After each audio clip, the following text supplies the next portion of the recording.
Почитувани, СДСМ се обидуваат очајно да се оправдаат за скандалозниот проект за реконструкција на универзалната сала.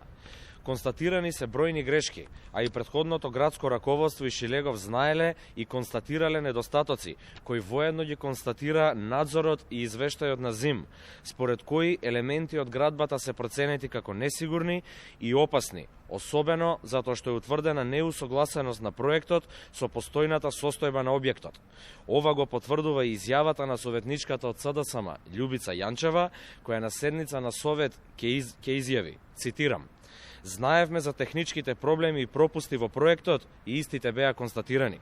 Советничката на СДСМ, Љубица Јанчева, председателка на Советот на Скопје, за време кога градоначалник на главниот град беше Петре Шилегов, самата вели дека проектот бил стопиран од претходниот градоначалник за да биде безбеден.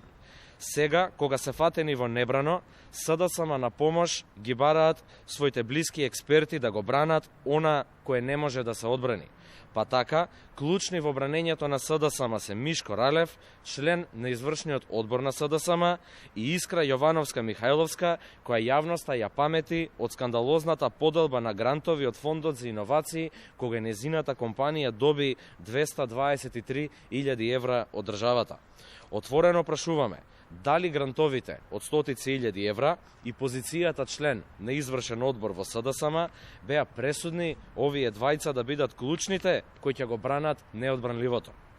Патем да биде уште потрагично, освен што зборуваат, ниту тие, ниту другите се спремни со свој потпис да гарантираат дека овој проект е безбеден.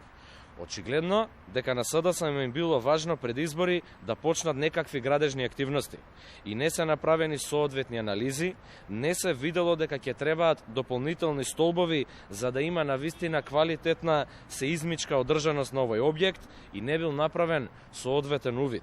За среќа на скопјани, универзална сала ќе има и таа ќе биде безбедна и за работниците кои ја реконструираат и за идните посетители. Ви благодарам.